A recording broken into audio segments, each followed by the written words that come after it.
Hello and welcome back to True Crime Guys podcast. I'm your host, Michael, and Andy's in here with me late in the studio tonight. I am here, Michael. You've crawled me into the darkness. Yes. Crawl into the darkness through the rain, through the wind. It's like a monsoon out there. Yeah, it's like 80 degrees yesterday. It's like 60 today. Boom, rain. Right. Yeah, that's North Carolina fall for you. That's how it goes. But guys, today, before we get into this heist episode, I love a good heist, Andy. We do, Michael. We do. But before we get into it, I got to remind you guys, you can catch these episodes early and ad-free on Patreon, patreon.com/truecrimeguys, where you can get access to everything we've ever created. And like I said, these episodes come early, ad-free, which is the best thing, with a little bonus content as well. Yes, they do. All right, but today we are talking about Anthony, or Tony Carleo, the man who almost pulled off one of Las Vegas's greatest casino heists. After Tony successfully robbed the Suncoast Casino, he got a little overambitious and decided next that he was going to hit the Bellagio. And the crazy thing is, he almost got away with it, Andy. He was so close. Really, he did. It's just the way he dealt with the haul. You know what I'm saying? He would have gotten away with it, Michael. If it wasn't for those meddling kids. Those meddling kids called the Las Vegas PD. Damn it. Anyways, roll that intro. Let's get into it.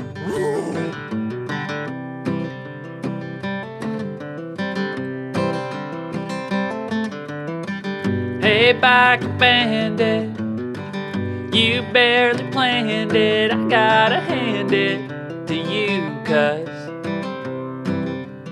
what you did took guts. Hey, biker bandit, got out of hand. It was all over the news, cuz can't believe your dad's a judge. Hey, biker bandit, just couldn't stand it. It was your hand to lose, cuz you always gamble till you bust.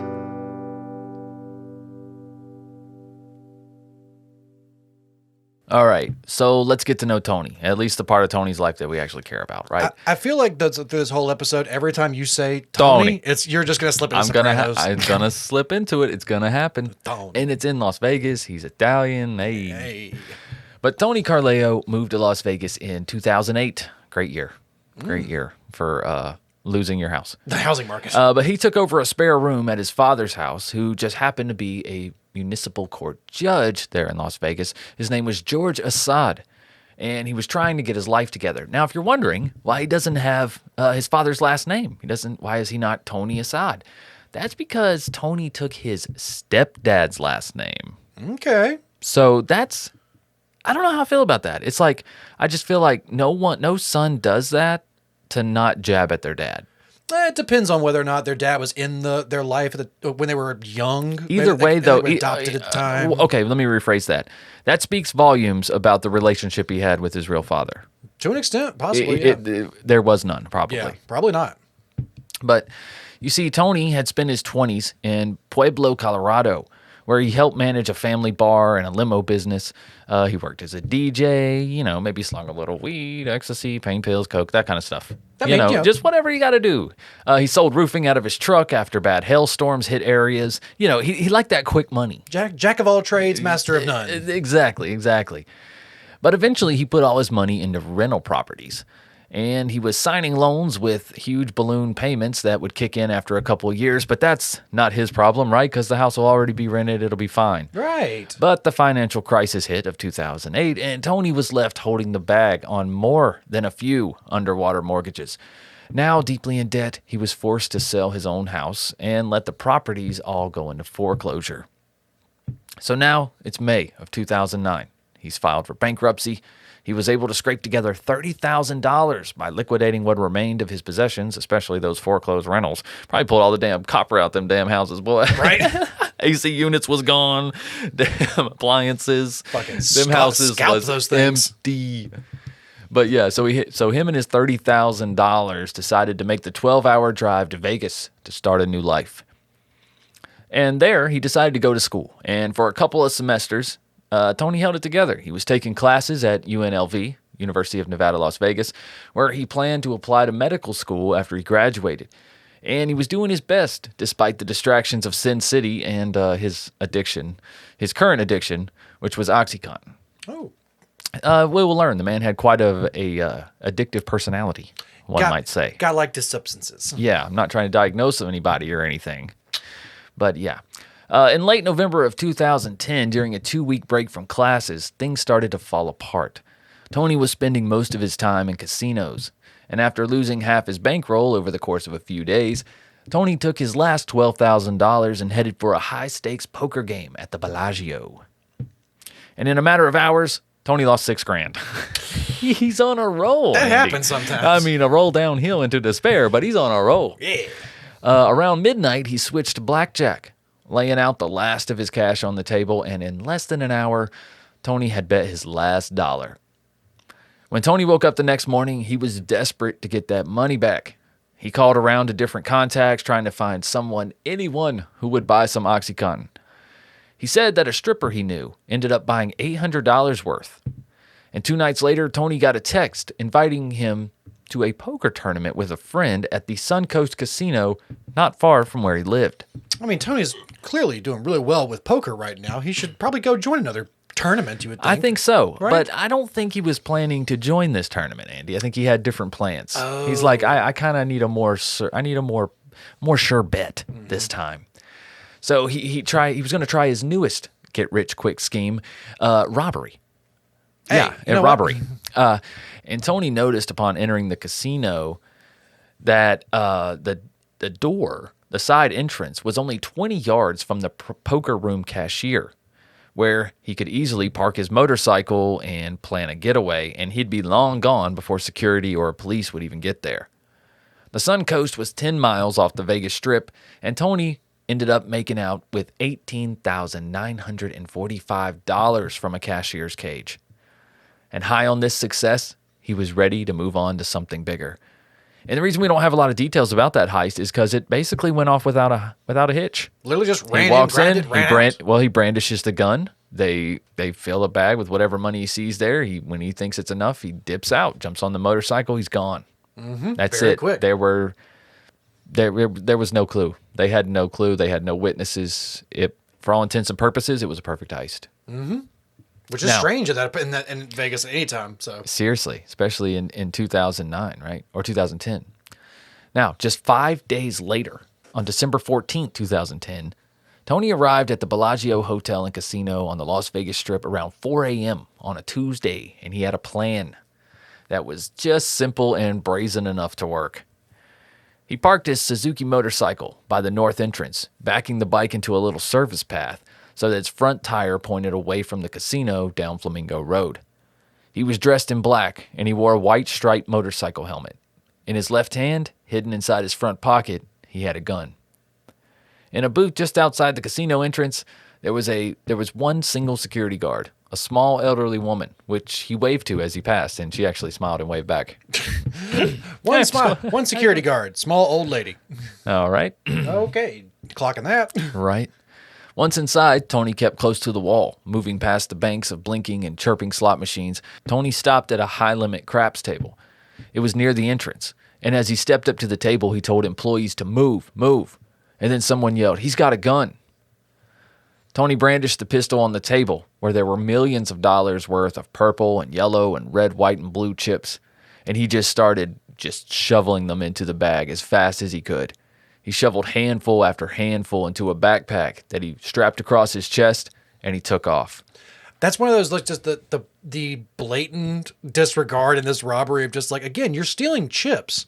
What are you going to do with these? You're going to have to go back to the Bellagio to cash these chips. We got a problem. Now he hasn't shown his ID yet. Still. I mean, he is wearing a helmet, face mask down, all that. I know. But he stole stacks of $1,000 and $5,000 chips. In all, he stole $1.5 million worth of casino chips. That's a lot of clay. Tony said, "I had big plans for that night. I was going to rob the poker room. I was going to smash and grab at the Cartier shop, too. But then fight or flight kicked in," he said, "and I just flew." You're in the Bellagio, man. You are not Danny Ocean. No, you're not. Now, running the 200 yards back through the casino and towards the entrance to his bike, he kind of struggled. He had an old knee injury that was acting up, plus the extra layers of clothes slowed him down quite a bit. And on top of that, his helmet kind of limited his vision. Plus the $1.5 million in poker chips you're now carrying. Don't forget about that. And when Tony reached the double doors, one of the valets tried to block his path. Tony waved the pistol at him, and the guy was like, all right, whoa. Immediately backs away. Tony jumped on his bike and gunned it down Flamingo Road. Tony was a millionaire. Well, kinda. Yeah. Right? I mean, in spirit. In spirit, because he had stolen chips. Like Andy already said, he stole chips, not cash. So really, he was only a millionaire in the Bellagio. Mm-hmm. He would have to hand the casino's chips to the cashiers and hope that they would just give him the money rather than call the police, right? Because he couldn't risk turning in too many chips at a time. This was going to be a slow process. He did not think this part through. You got to go back in there for pennies at a time. Exactly. So later that same day, he returned to the Bellagio. That same day. Ballsy. There were no obvious signs of trouble. None of the dealers or security guards treated him any differently than any other gamblers, and everything seemed fine. First, Tony found a seat at a high-stakes poker game, buying in with $100 bills from the Suncoast robbery. As the night wore on, Tony slipped a few stolen $5,000 chips into his stack. The casino didn't bother to track who won and who lost at poker, and at the end of the night, when the cashier asked for his ID and the player's card, Tony had no trouble cashing out. The poker room was the safest place for this laundering operation, but it just wasn't moving fast enough for him. And see, that's the problem. If he would have just been patient, I hate to root for the crook, but if he would have just been patient, he could have done this. You could have done this for the rest of your life. Yeah. Done this every week for the rest of your life, making a couple grand a week and just dipping out. Yeah. You could have done it and you could have made the money. But like I said, it wasn't moving fast enough. So he eventually found his way to the craps pit, to table number 5, the very same table that he robbed earlier in that day, Andy. It was the only table that was open that day. Oh, dude. In this area. Yeah. Probably because people thought it was bad luck now. Right? Seriously. So while at the table, Tony threw down a few bets, including a stolen black $100 chip on hard 8 for the dealers. The whole table was lively with the talk of the biker bandit. In fact, at the Bellagio, it was all anyone wanted to talk about, according to Tony, of course. Because it's the same day, motherfucker. It's the same fucking day, Tony. Don't get a big head. The Bellagio robbery made international headlines, though. Many likened the robbery to a real-life Ocean's 11. The story of the biker bandit was all over the news. Local TV stations aired security footage of a man jogging through the casino to his motorcycle. In both the Bellagio and the Suncoast robberies, the thief used his motorcycle for a quick getaway and wore a helmet to conceal his face. And no one was hurt in either heist. And that's pretty much all anyone knew at the time. Now, Tony did finally come to the attention of casino management, but not as a suspected criminal. Actually, quite the opposite. If you're unaware, casinos like the Bellagio, the fancier ones, employ professionals to pay special attention to high rollers. And they shower them with free meals, rooms, tickets to shows, whatever they got to do to keep them there and spending money. Mm-hmm. So Tony was assigned his own casino host. Man, I bet he felt so special. Living that big life, bro. Like I said, like you said, a millionaire inside the casino. Yeah, inside the casino. So he was assigned his own casino host who comped him steak dinners, a $600 a night room as well. He was also seen walking the floor of the casino in his beige velour tracksuit that had a golden Bellagio B embroidered on the chest. No joke, a gift from the hotel. God, he is walking around feeling like a goddamn king. He is walking. He's taking them for all they're worth, man. Tony said he blew thousands of dollars on drugs and women, and he claims that he spent $5,000 one night at a strip club on what turned out to be a 4-hour hand job. Weird flex. I mean, weird flex, man. Yeah, Cocaine's for so many reasons.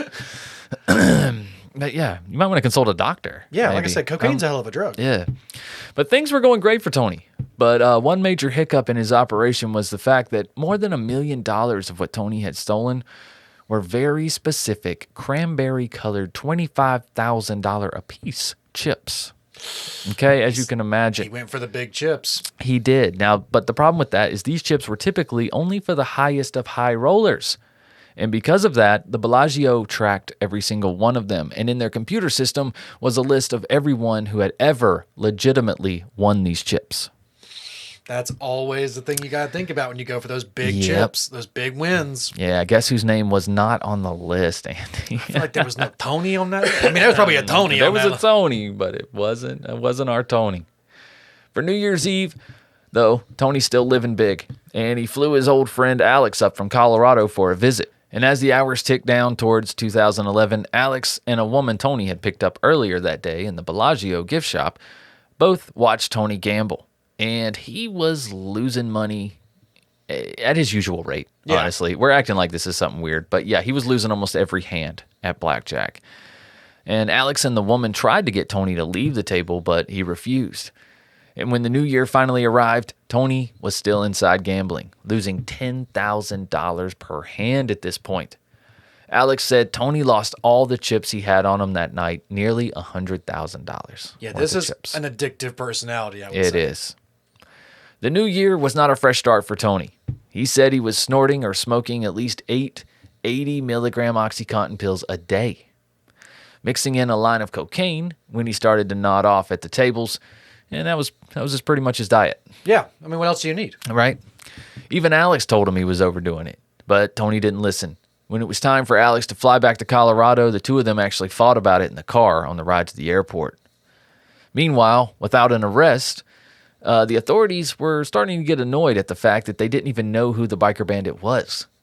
The Las Vegas detectives Sam Smith and Jason Nelson ran down a number of dead-end leads in their hunt. But a week after the robbery, they thought they might have caught a break when a Salvation Army bell ringer tried to cash in a $25,000 chip that someone had dropped in his bucket. But he couldn't identify the man who had given him the chip. Yeah, me either, dude. I'd be like, I don't know who it was, man. I don't fucking know. Anyways, I just found this shit. Anyways, can this get cashed? I mean, this is a donation. So I found it. Right? Then the detectives met a man they would eventually call Leo. Now, Leo was a poker dealer at the Bellagio who said that he knew who the robber was. Leo said that in the days leading up to the robbery, he spoke with a poker player who had fallen on hard times and had also shared a fantasy he had of stealing casino chips. Very specific. A week later, Leo saw the poker player again. Only now he seemed to have come into a lot of money. So Leo started playing detective, talking to other dealers and the cashiers to confirm his suspicion that the poker player was buying in with chips and not cash. The man's name was Tony Carleo. I mean, you're going to start getting a reputation, man. You hang out. You only have this stuff at the Bellagio. I know, right? It's not like you go to another casino. Nope. Detective Nelson learned that Tony held a Class M license to drive a motorcycle. Okay, coincidence number one. He also declared bankruptcy a year before. Okay, strike number two. And he'd also recently started gambling with big money. He didn't seem to have. Strike three. On January 13th, they put a trap and trace on Tony's cell phone to log all of his incoming and outgoing calls. And a week later, they pulled his player records. In the 4 years leading up to the robbery, Tony lost a total of $2,900 at the casino, okay? In 4 years leading up to the robbery. After the robbery, he had lost $105,000. In Bellagio chips. In Bellagio chips. That certainly looks suspicious, Andy. So by this point, Tony had barely left the Bellagio, except to pick up stolen chips that he'd stashed with friends around town or to unload cash into a safety deposit box. At one point, the box held more than $100,000 in laundered money. Now, just weeks after his pair of heists, he was down to $20,000. Of the $400,000 of easily convertible chips he had taken in the robbery, just a single $5,000 chip remained. Tony still had over $1 million in the cranberry 25,000 chips, but these were basically unusable, at least by him. Now, on the poker forum 2plus2.com, someone had started a thread devoted to the Bellagio heist and how the robber would unload the stolen chips. So Tony followed the discussion closely, even going so far as to create an account on the site, choosing for himself the screen name Ocean Spray 25. And he listed his location as Granada. Granada! But one day, Matthew Brooks, a recreational player, or poker player in Virginia, posted the hypothetical question, how many potentially worthless cranberries would you accept for a legit $5,000 chip? Almost immediately, Tony began peppering Brooks with private messages. He said, "Would you be willing to trade 4 $5,000 chips for 3 crayons, which are $25,000? And if more were possible, how many could you handle?" In one of his messages, Tony provided the number to a disposable cell phone. So Brooks called him up, thinking, no way this is the Bandit, right? I mean, come on. There's no way this guy's this careless, right? No way. But during a 15-minute call, Tony shared details about the robbery. Brooks asked for proof, and after they got off the phone, Tony went to his home computer and emailed Brooks a picture of 2 of the $25,000 chips resting on a piece of paper signed Biker Bandit and that day's date. Dude! Brooks forwarded the photo to the Bellagio and the Las Vegas police. The IP address attached to the email revealed that it was sent from the house of Judge George Assad, Tony's dad. Oh, God damn it. Damn it, Tony. A few days, his dad was also asked to step down, by the way. Oh. A little unfortunate side effect of literally having nothing to do with your son. Literally having nothing to do with your son. But a few days later, Tony was camped out at the Venetian playing in a $1,500 buy-in poker tournament. By the dinner break, Tony had enough chips that he thought he had a pretty good chance of cashing out on top. As he was about to head off, another player came up to the table. The man introduced himself to Tony. He was a doctor named Khan Cave, and somewhere he had heard that Tony had $25,000 chips for sale. Tony played dumb, saying it wasn't him, but he had heard a rumor about knowing who to get the chips from if the guy needed it. It's not me, but I'm not Spider-Man, but I know Spider-Man. Right, yeah, exactly. But Tony and the doctor agreed to talk business, and the doctor said he had a connection, and all 3 men then sat down to talk. Now, the new man that had entered was named Dominic, and he was going to be the buyer. Tony wanted to see Dominic's ID right off, but gave up, when Dominic asked to see his. Right. Yeah, okay. It's like, well, see your. Oh, well, shit. Are you a cop? You have to tell me if you're a cop. You have to tell me if you're a cop. But after this, they offered Tony $10,000 in cash then and there for a cranberry chip. But Tony wasn't quite sold, though. He wanted to know more about Dominic and where this cash came from. So Dominic said he worked in the loan sharking business back east and was thinking of starting up a crew out here in Las Vegas. Tony met with him repeatedly over the next few days and gradually came to trust Dominic. He and Tony did drugs together. They gambled, they played blackjack, texted about college football games to bet on, racked up $1,000 dinners at Prime Steakhouse, and in the back rooms of Vegas strip clubs as well.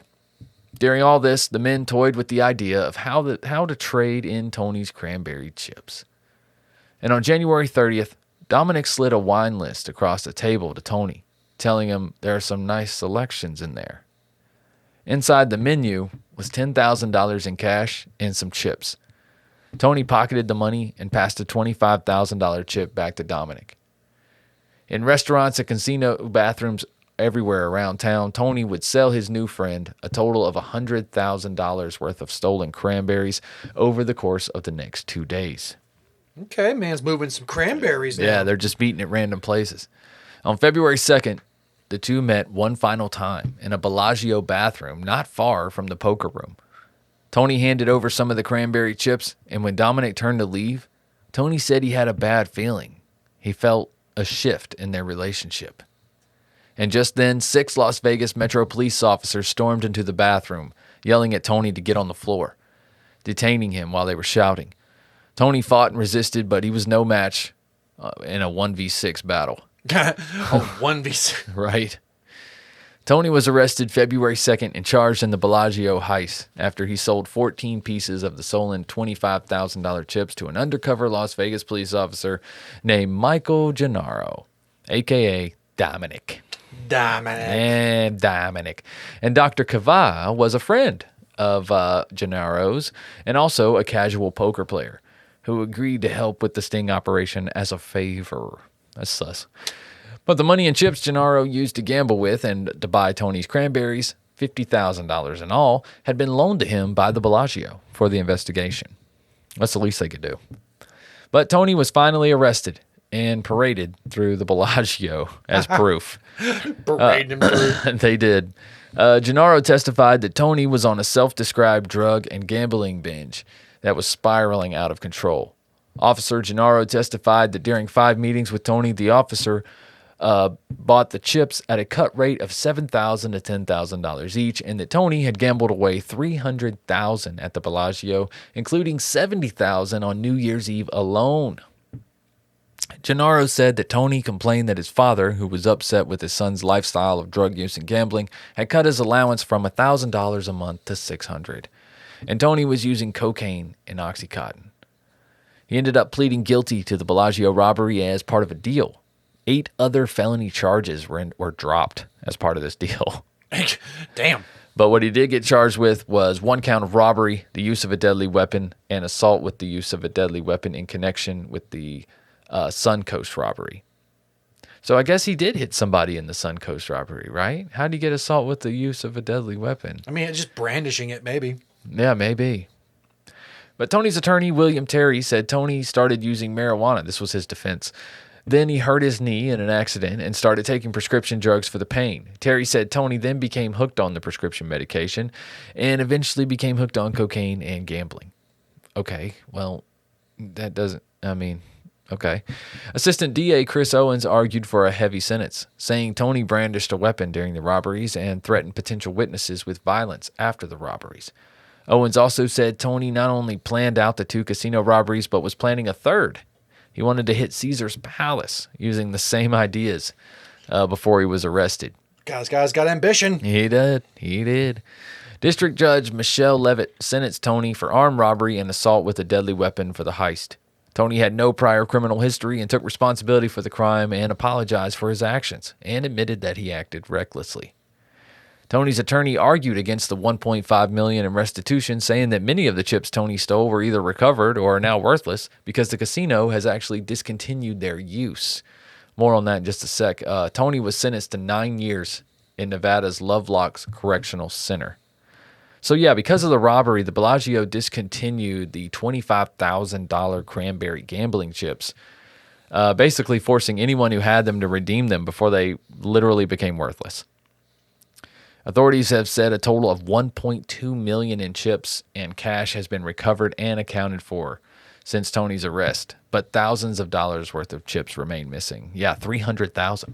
$300,000. $300,000 in chips is still gone. Okay, kind of like that little, what was our money heist? Our big Wells Fargo heist guy? Yeah. Oh, man, that stuff the masterminds is still out there. Yeah, masterminds. I know, right? You never know. You never know, man. But yeah, that's our story of Tony Carleo, the biker bandit, the Bellagio bandit, if you will, either one.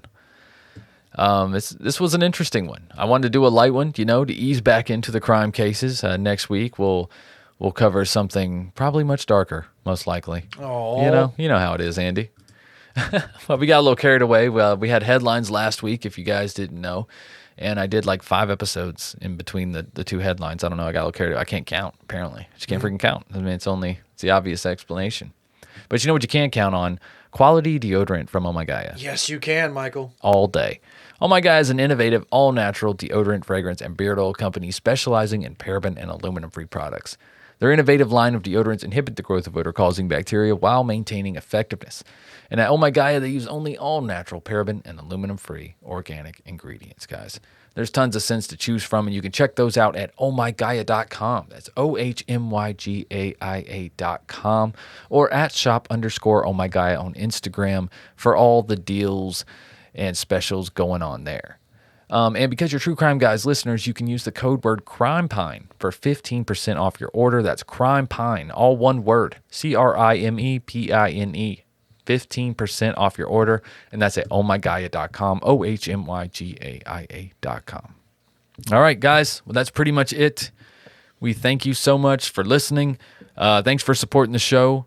However you do that, make sure you leave a review. Make sure you subscribe. You can listen on YouTube as well. We don't have video on YouTube, but we do have the audio feed on the YouTube channel. It would do us a great service if you go and smash that subscribe button, as they say on YouTube. Smash it. Yeah, they still saying that? Smash that subscribe. Like and subscribe. Like and subscribe. That's right. But guys, thank you so much. You can check us out. Leave a review on Spotify. We also are on Spotify as an artist. We have tons of songs on there. You can visit truecrimeguys.com and buy our vinyl LP. And yeah, there's all kinds of stuff. But links for everything right below the description of this episode. All right, guys, that's it. I'm out of here. Andy, you got anything? I do not, Michael. All right, man, let's wrap it up. You guys, keep on creeping. Bye.